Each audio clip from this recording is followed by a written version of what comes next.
जय गुरु जी, शुक्राना गुरु जी। ये मेरा दूसरा शुक्राना सत्संग है। मेरे पहले शुक्राना सत्संग में मैंने ये बताया था कि कैसे गुरु जी ने मेरे ऑपरेशन में हर पल साथ रह के मुझे उससे बाहर निकाला।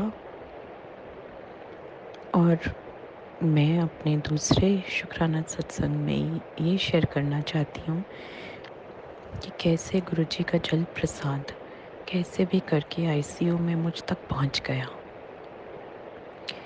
मैं ये बताना चाहती हूँ संगत जी कि गुरु जी जो भी करवाना चाहते हैं वो करवा लेते हैं, वो हो जाता है। आपको कुछ भी सोचना नहीं पड़ता। तो मैं अपना दूसरा शुक्राना सत्संग शुरू करती हूँ। ओम नमः शिवाय, शिव जी सदा सहाय। ओम नमः शिवाय, गुरु जी सदा सहाय। तो बात उसी टाइम की है जब मैं बहुत बीमार चल ही रही थी और ऑपरेशन की वजह से मैं आईसीयू में थी। आईसीयू में संगत जी मुझे बहुत पेन था और मैं बिल्कुल हिल भी नहीं पा रही थी और डॉक्टर ने बोला सीधे ही लेटो, सीधे ही लेटो। तो मूवमेंट्स बिल्कुल नहीं हो पा रहे थे। मैं अपनी दवाइयाँ ले रही थी, किसी से मिल भी नहीं पा रही थी। मैं बहुत कष्ट में थी, बहुत प्रॉब्लम हो रही थी मुझे। तो मेरी सिस्टर जो हैं वो गुरुजी के बड़े मंदिर जाती रहती हैं। वो उस टाइम पे गुरुजी के बड़े मंदिर गई हुई थी। तो जब वो मंदिर से दर्शन करके वापस आ रही थी तो अचानक उन्हें किसी ने रोक के कहा, पुत्र है जल प्रसाद ले ले, कम मांदा है, जल प्रसाद लेके जा। तो उनको एकदम से मेरा ध्यान आया कि मैं बहुत प्रॉब्लम में हूँ, मुझे जल प्रसाद की ज़रूरत भी है। वो दिल्ली ही रहती हैं मेरी सिस्टर, लेकिन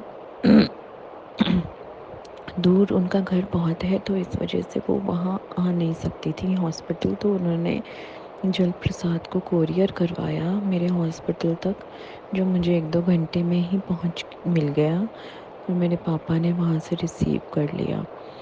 अब जल प्रसाद हॉस्पिटल तो पहुँच गया, पर प्रॉब्लम ये थी कि वो ऊपर कैसे पहुँचे मेरे तक आईसीयू में। तो उन्होंने मेरी सिस्टर को फ़ोन करा कि बेटा तूने जल प्रसाद भेज तो दिया है, बट ये मैं ऊपर कैसे लेके जाऊँगा, वहाँ तो हर चीज़ चेक करते हैं, कुछ भी नहीं ले जाने देते। तो मेरी सिस्टर ने एक बड़ी अच्छी बात कही कि अंकल जी, ये जब गुरुजी ने यहाँ तक पहुँचाया है जल प्रसाद, तो आपकी बेटी तक भी वो पहुँचा ही देंगे। आपको ये नहीं सोचना है, आप बस ये लेके जाइए, उन्होंने सब इंतज़ाम कर दिया होगा। और बिल्कुल ठीक वैसे ही हुआ संगत जी। जैसे ही मेरे पापा ऊपर जाने लगे जल प्रसाद लेके, तो गार्ड ने उन्हें रोका और उन्हें रोक के कहा कि बाबूजी ये क्या लेके जा रहे हैं। तो मेरे पापा ने कहा कि ये जल है, प्रसाद है। तो उसने कुछ भी नहीं कहा गार्ड ने, और जल प्रसाद मुझ तक पहुंच गया। मैंने अपनी दवाइयाँ जल प्रसाद से लेनी शुरू कर दी और मुझे सच में लगने लगा कि जल प्रसाद से मैं ठीक हो रही हूँ। मेरी दवाइयाँ जल प्रसाद से लेके, जल प्रसाद में असीम शक्ति है संगत जी, असीम शक्ति है। मैं सारी संगत जी को यही कहूँगी कि अगर आप कभी भी बीमार पड़ते हैं तो कोशिश करें जल प्रसाद से अपनी दवाइयाँ लें। अगर आप बड़े मंदिर जाके जल प्रसाद नहीं ला सकते हैं तो अपने घर पे ही गुरु जी के स्वरूप के आगे अपने पानी का गिलास रख के उसको जल प्रसाद की तरह ग्रहण करें। आपको खुद पता चल जाएगा कि उसमें कितनी शक्ति है, ये बताने की भी ज़रूरत नहीं पड़ेगी। मंत्र जाप करते रहिए, जल प्रसाद लेते रहिए। गुरुजी हमेशा आपके साथ थे, हैं और हमेशा रहेंगे। गुरुजी जब अपने बच्चों का हाथ पकड़ लेते हैं तो फिर कभी नहीं छोड़ते, कभी नहीं छोड़ते। वो हर पल हर क्षण आपके साथ रहते हैं, हर एक पल में, हर एक क्षण में वो आपके साथ है। आपके बोलने से पहले वो आपकी मन की बात जान लेते हैं। आप उनसे बातें करें, अपनी प्रॉब्लम्स, अपनी हर बात, खुशी दुख, हर सुख और दुख उनसे शेयर करें। हर बात अपने मन की आप उनसे शेयर करें।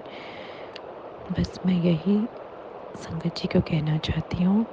इसी के साथ मैं अपना दूसरा शुक्राना सत्संग यहीं क्लोज़ करती हूँ। अगर मुझसे कोई गलती हो गई हो तो मुझे क्षमा कर दीजिएगा संगत जी, क्षमा कर दीजिएगा गुरु जी। ओम नमः शिवाय। शिव जी सदा सहाय। ओम नमः शिवाय। गुरु जी सदा सहाय।